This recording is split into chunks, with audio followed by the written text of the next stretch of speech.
15 tahun di Hong Kong. Terus? Hidup saya tuh selalu dibohongi orang gitu loh, soal keuangan, teman, keluarga, dan sekitarnya lah. Terus waktu pertama kali saya datang di Hong Kong, itu saya di agent juga udah disiksa, dipukul kepala saya ya dulu. Itu pertama kali datang di Hong Kong 2011.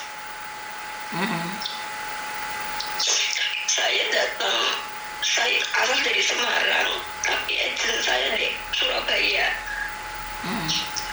Pertama kali itu saya 2011 saya datang ke Hong Kong, saya masuk ke agent di Dunmun. Habis itu saya masuk building, terus kepala buildingnya itu kan jahat ya, saya dipukul lah. Terus banyak teman-teman saya yang fitnah saya nggak bisa masak. Waktu ditanya satu-satu, mereka bilang saya nggak bisa masak. Ini pengalaman hidup saya. Terus sampai itu mereka tuh bohongi saya. Itu kepala saya, waktu itu kepala saya dipukul, itu sudah selesai. Saya sudah, mungkin saya belum bisa bekerja, mungkin mereka ngajarin saya supaya saya kerja lebih baik. Lanjut laun, sampai sekarang 15 tahun, sekarang sudah 15 tahun. Saya itu banyak teman-teman saya yang pinjam uang tapi nggak pernah dikembalikan. Ada yang 10.000, ada yang 8.000, mereka pergi semuanya. Ada yang 2.000, ada yang 35.000, baru pinjam dari bank mereka kabur. Pakai paspor saya dulu, sampai sekarang 15 tahun saya nggak ketemu orangnya. Terus yang sekarang ini, yang baru saya jalani 15 tahun, saya itu nggak pernah namanya ngadain paspor. Baru kemarin bulan lalu saya ngadain paspor, sampai saya nggak bisa ambil. Ini saya curhat nih, ya. Silakan. Jadi saya curhat ya, saya minta perlindungan juga, saya pokoknya curhat aja ini. Terus waktu itu bulan Oktober saya menikahkan anak saya di rumah. Itu yang kerja cuma saya saja. Suami saya 15 tahun nggak bekerja karena sakit. Terus saya juga menghidupi orang tua saya nggak bisa apa-apa. Yang satu itu ibu saya sudah stroke, jadi saya kerja itu maksudnya saya kerja di sini itu buat menghidupi ibu sama ayah saya. Terus suami saya yang di rumah, saya kerja seorang diri untuk menghidupi banyak keluarga. Terus habis itu yang baru ini aku menikahkan anakku itu, saya bilang ke anakku, jangan besar-besar karena ibu tidak mampu membesar pernikahan. Saya kirim uang itu 20 juta sampai Indonesia. Tapi nyatanya adik saya tuh membelanjakan itu lebih hingga saya tuh kekurangan uang. Terus akhirnya saya pinjam di bank sini, di bank itu biasanya saya nggak, yang kecil itu nggak pernah, 15 tahun saya nggak pernah pinjam di bank yang kecil-kecil itu nggak pernah. Nah, saya pinjam, terus habis itu majikan saya itu menawarin pinjaman. Saya dipinjami uang sama majikan saya, tapi saat kagetnya itu semua gaji saya dipotong. Jadi saya nggak punya gaji sampai bulan nanti saya terakhir finish itu bulan 10 itu. Ya, otomatis kan dari pihak bank-bank itu kan baru bulan ini aja saya nggak bisa bayar, bulan apa ini, hanya bulan ini aja semuanya tinggal satu itu lunas.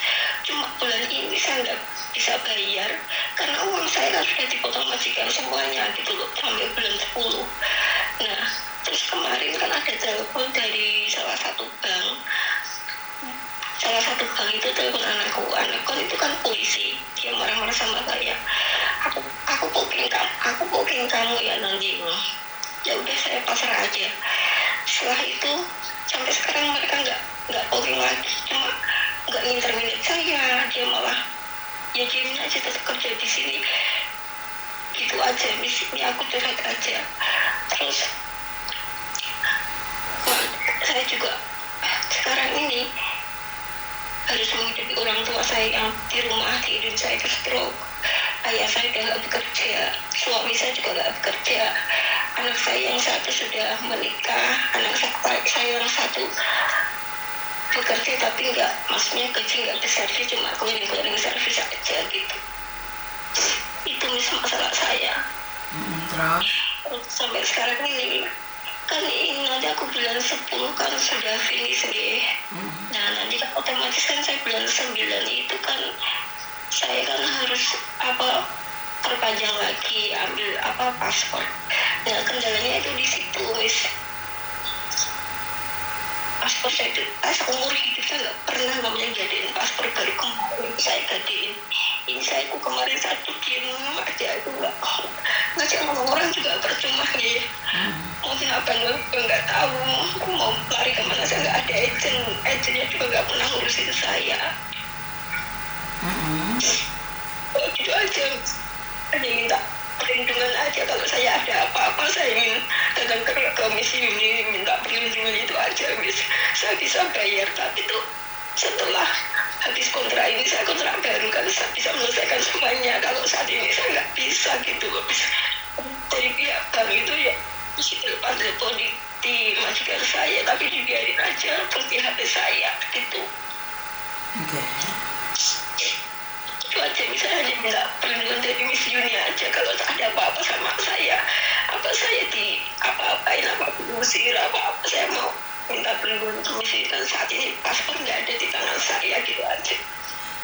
Minta perlindungan saya boleh, tapi kalau paspor nggak ada nih, kalau paspor nggak ada, terus bagaimana bisa melindungi kamu? Kamu aja tidak bisa melindungi dirimu sendiri, sayang. Maksudnya gini, kan kalau suatu hari nanti saya bisa ambil paspor aku bisa lari ke tempatnya Miss Yuni gitu. Kalau boleh apa gitu. Boleh, kalau itu boleh. Itu saya bisa, maksudnya saat ini memang saya nggak bisa ya membayar semuanya itu, tapi tinggal nanti kalau saya perpanjang di tempat sini, saya kan bisa lagi memperbarui semuanya bisa lancar lagi. Saat ini saya memang nggak bisa, itu yang saya curhat gitu aja, Miss. Soalnya gini loh, kemarin tuh Koko itu punya satu kasus nih, anaknya Koko sendiri. Dia kerjanya nggak bagus di rumah majikan. Majikan sudah malas ngobrol sama dia, ya sudah si tanah. Nah, kemarin malam tiba-tiba mbaknya itu ngomong sama majikan pinjem uang. Tahu nggak, hari ini langsung suruh pergi. Oh, saya nggak pinjam, saya cuma ini aku curhat aja, Miss. Gitu. Ngerti? Maksudnya majikan itu paling takut pembantunya bermasalah tentang keuangan, apalagi bank, apalagi nggak ada paspor, sayang. Jadi berhati-hati banget. Soal itu nyawa kita. Tapi seumur hidup saya itu cuma 15 tahun baru bulan kemarin itu. Intinya adalah seumur hidup sampean pernah melakukan nggak ada paspor, itu aja. Jadi kalau sampean bilang seumur hidup sampean nggak pernah melakukan, kalau sampean bilang seumur hidup tidak pernah melakukan, itu saya baru salut. Tapi seumur hidup sampean pernah melakukan, yaitu menggadaikan paspor. Jadi baru kemarin itu, Miss. Iya, walaupun kemarin kan pada akhirnya kamu tetap sama aja dengan mereka, Mbak. Bener nggak? Apa bedanya kamu dengan mereka? Iya sama sih. Iya sama. Selama 15 tahun sampean nggak pernah utang, dan sampean ditipu sana sini. Ya kalau sampean nggak punya rencana dalam hidupmu, maka orang lain yang merencanakan hidupmu, sayang. Karena itulah jangan mudah percaya. Saya sendiri, saya sudah kasih tahu berkali-kali. Tetangga saya sendiri itu bisa nipu saya, bisa nipu majikan. Dia bilang ibunya meninggal dunia. Saya telepon keluarga saya yang di kampung, ibunya masih sehat. Paham maksud saya? Tapi kalau saya ibu saya itu benar-benar sakit seperti. Bukan, saya nggak ngomong sampean. Maksudnya kenapa uangmu bisa dipinjamkan orang lain? Saya nggak bahas sampean. Maksudnya dengan alasan apa kamu bisa meminjamkan uangmu pada orang lain? Kenapa? Wong kamu buat makan sendiri aja nggak ada, ngapain kamu minjamin ke orang lain? Waktu itu gini Miss, anaknya sakit mau dioperasi. Ngerti? Terus apa hubungannya sama kamu? Apa hubungannya sama kamu?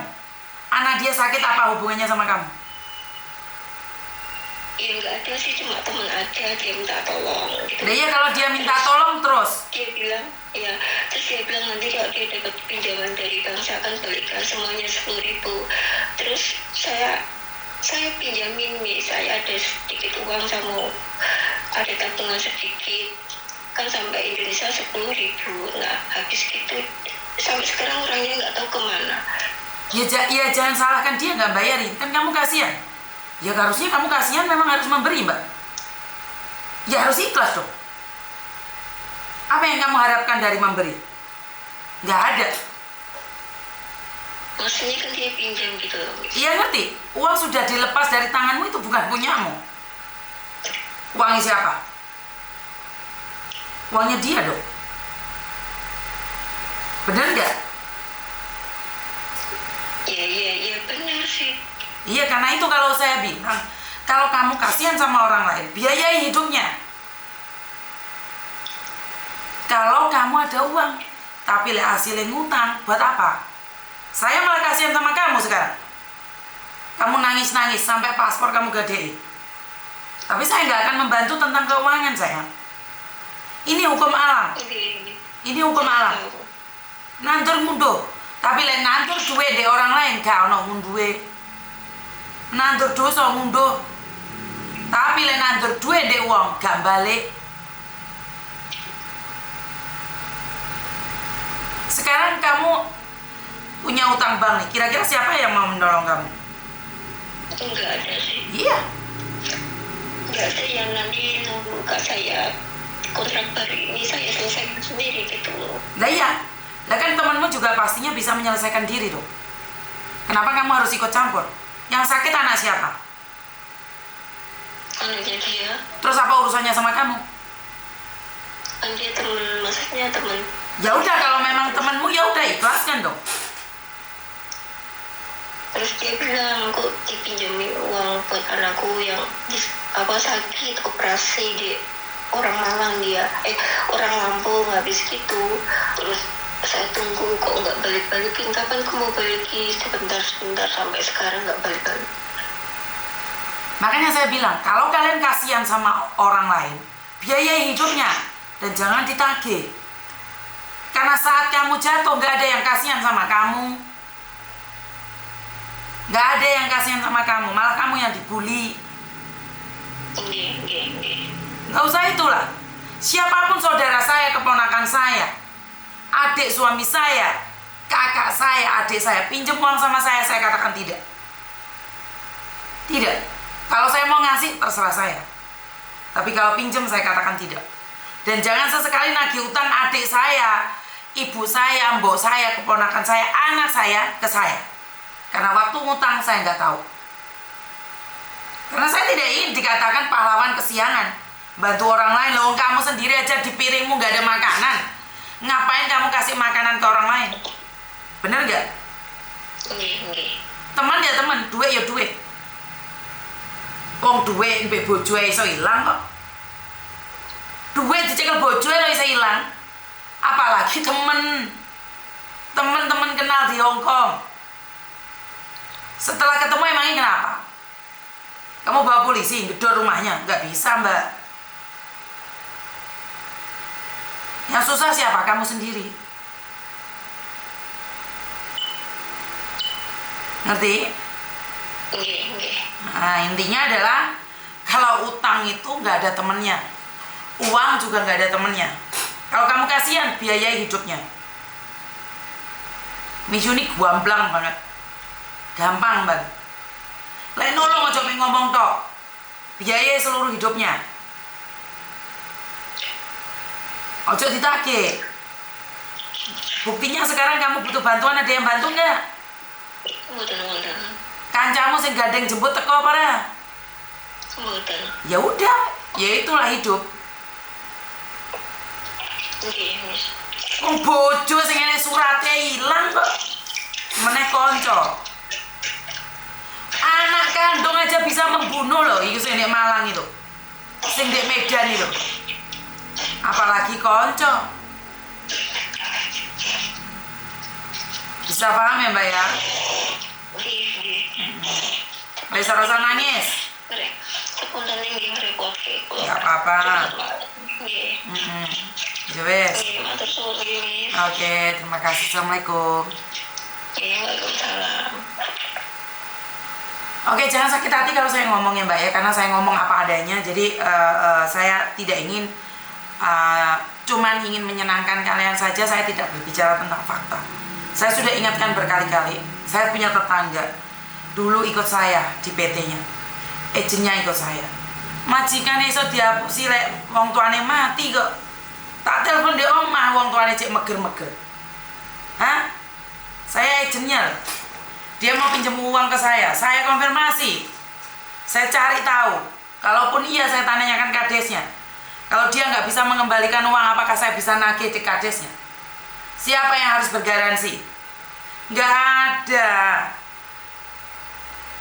Nggak ada sekarang. Uang itu nggak ada temennya. Bojoe amblas gak enek kabare kok. Bojoe lo amblas gak enek kabare. Lah kok konco? Oh, saya gak ada jemput aja hilang kok. Hah? Ya gak ada yang jemput aja hilang. Lah kok kalian sing konco? Aduh, no telepon meneh rek. Halo? Halo?